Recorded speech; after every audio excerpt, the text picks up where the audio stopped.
Under the blood-red sunset of the Mingdu Mountains, the air trembled with the weight of divine power. The clouds above churned like a restless ocean, and at the center of it all stood a youth whose very presence defied fate, Huo Yuhao. His body, once a vessel of hope, had become a battlefield where divine might and destructive energy collided without restraint. The dragon power from Tian's 700,000 years of cultivation intertwined violently with the deathly energy radiating from the Death God Tower, and the resulting explosion of force tore through his meridians, leaving them shattered beyond recognition. Blood seeped from the corner of his mouth, yet in those crystal-like eyes burned a fierce and unyielding light. Across from him, wrapped in a shroud of deathly aura, stood the Death God Douluo, Xishui. She was draped in dark robes that seemed to swallow light itself, and in her hand, the Death Tower pulsed with an ominous black glow. 9 spirit rings rose and fell around her, 6 black and 3 red, the mark of a slaughterer who had taken the lives of 6 spirit beasts of tens of thousands of years and 3 of 100,000 years. Her power, refined over centuries, was enough to make even Limit Douluo tremble. Boy, her cold voice echoed through the mountains. You dared to break into the Mingdu Mountains and destroy my Death Tower. Did you think you could leave alive? Huo Yuhao wiped the blood from his lips, his expression calm, almost defiant. It's still uncertain who will pay the price, he said softly, his tone unshaken despite his broken body. The wind howled like a beast's roar as the 2 auras collided once more, shaking the earth beneath their feet. The combined forces of the Xingluo Empire's title Douluo had already fallen one by one. Even with the might of 10 top-level experts, the Death God Douluo stood unyielding, her Death Tower cutting through their defenses like a scythe through grass. That 9th-level peak soul guide, infused with the power of destruction itself, radiated enough energy to obliterate even a Limit Douluo. Against such power, the human body seemed fragile, yet Huo Yuhao did not falter. As Xishui unleashed a surge of black energy, the sky darkened, and the sound of cracking thunder echoed across the mountains. At that moment, the black dragon scale embedded in Huo Yuhao's chest burst into light. A torrent of power surged out, shaking the heavens and the earth. His eyes transformed into golden black orbs, ancient and majestic. A deep, resonant voice emerged from within him, shaking even Xishui's soul. Human, how dare you slaughter my kind? It was Tian, the golden-eyed black dragon king, the beast god who ruled the 10 fierce beasts of the Stardew Great Forest. His consciousness had descended through the inverse scale gifted to Huo Yuhao, channeling 700,000 years of spiritual might into the boy's fragile frame. The Death God Douluo's expression darkened. That familiar, terrifying pressure from the beast realm caused her heart to tremble for the first time in centuries. Tian's anger was like a storm, and even though he restrained himself to avoid destroying Huo Yuhao's body, his mere presence caused the surrounding space to distort. Trees splintered, stones cracked, and the Death Tower's glow dimmed slightly under the oppressive dragon might. Huo Yuhao's body, however, paid the price. His meridians screamed in agony, unable to contain the power flooding through them. He could hear the sickening sound of them snapping one after another, his blood vessels bursting under the unimaginable strain. Still, he gritted his teeth and stood tall. His body was in ruins, but his will was like iron. The aura of the beast god emanated from him, and for the first time, Xishui hesitated. The young man before her was no longer merely human. He had become a vessel of divine wrath. As Tian's power flared, the very heavens seemed to roar. The deathly energy surrounding Xishui faltered, and cracks spread across the Death Tower's surface. Unable to withstand the overwhelming divine might, Xishui retreated. Her crimson eyes flickered with disbelief and unwillingness, but even her arrogance could not deny the truth. She had been forced to yield. When the power receded, Huo Yuhao's body collapsed like a puppet whose strings had been cut. He fell heavily to the ground, the golden light fading from his eyes. The world was silent except for the faint sound of his breathing.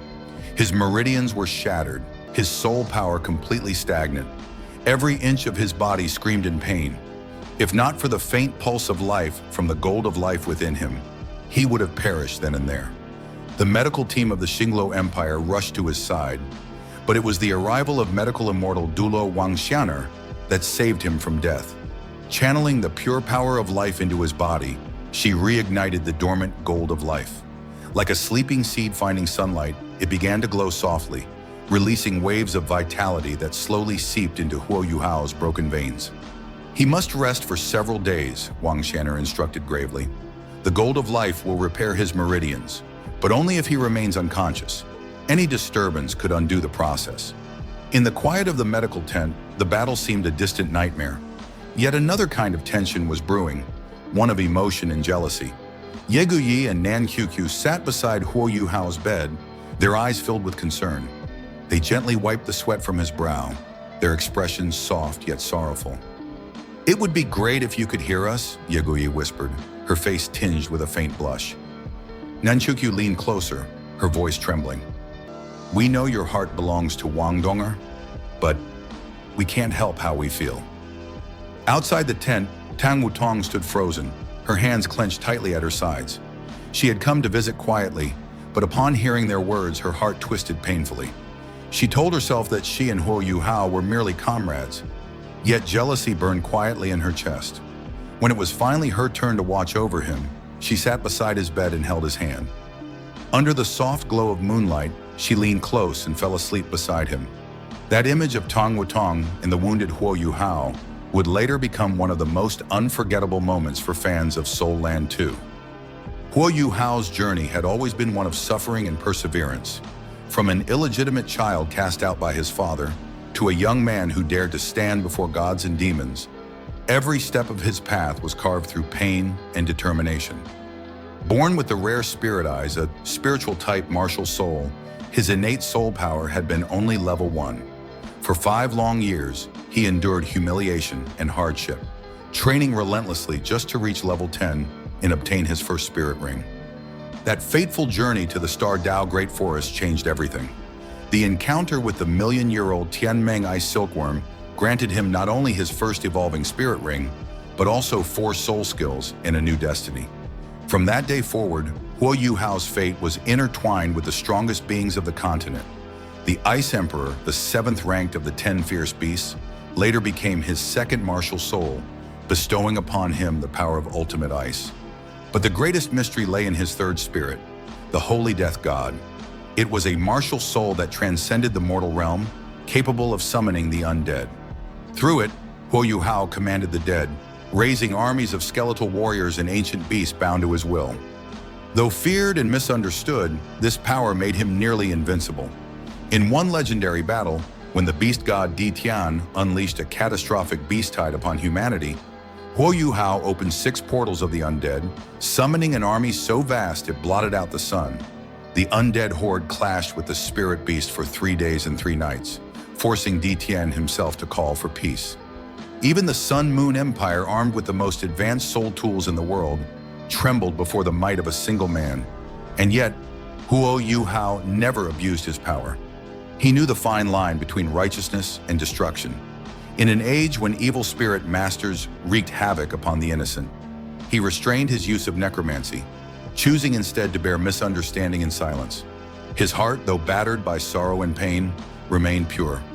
Years later, after countless battles, betrayals, and awakenings, Huo Yuhao transcended mortality. His divine consciousness reached a height unmatched even by the gods of old. He inherited the mantle of the god of emotions, the first of his kind. His divine realm was built not on war, but on understanding, empathy, and the fusion of soul and heart. Through him, the world saw the first step toward harmony between spirit masters and spirit beasts. From the boy who had nothing to the god who understood everything, Huo Yuhao's story was one of defiance against destiny. His broken meridians, once a curse, became the foundation for his rebirth. The pain that once tore through his body paved the way for his ascension. As he awoke from his coma that fateful day, sunlight poured through the window. Tang Wutong stood beside him, holding a cup of warm water. Their eyes met, and for a moment, time seemed to stop. Within her gaze, he saw concern, guilt, and something deeper. love unspoken yet undeniable. The gold of life pulsed gently within his body, repairing what had once been broken. The pain was gone, replaced by an overwhelming sense of peace. He smiled faintly, realizing that his battle with Death Douluo had not only tempered his strength, but also forged his spirit. That fierce confrontation was not the end. It was the beginning of a god's journey. As a longtime fan of Soul Land, I can only say that Huo Yuhao's battle was a masterpiece of courage and destiny. His body broke, yet his will soared. Behind his shattered meridians lay the secret code to godhood, the transformation of pain into power, of despair into divine enlightenment. If it were you standing in his place, facing certain death and unimaginable pain, would you choose to endure it as Huo Yuhao did? Or would you surrender to fate? Let me know your thoughts in the comments below, and don't forget to follow for more deep dives into the world of Soul Land 2, the Unrivaled Tang Sect, and that marks the end of Huo Yuhao's life-changing battle. A confrontation that pushed him beyond the limits of human endurance and set the foundation for his rise to godhood. From shattered meridians to divine awakening, every scar became a symbol of his indomitable will. If you enjoyed this journey through one of the most unforgettable moments in Soul Land 2, don't forget to hit like, subscribe, and turn on the notification bell so you won't miss the next deep dive into the world of Douluo. Tell me in the comments, do you think Huo Yuhao's pain was worth the power he gained? I'd love to hear your thoughts. Thanks for watching, and as always, stay strong, stay inspired, and I'll see you in the next episode.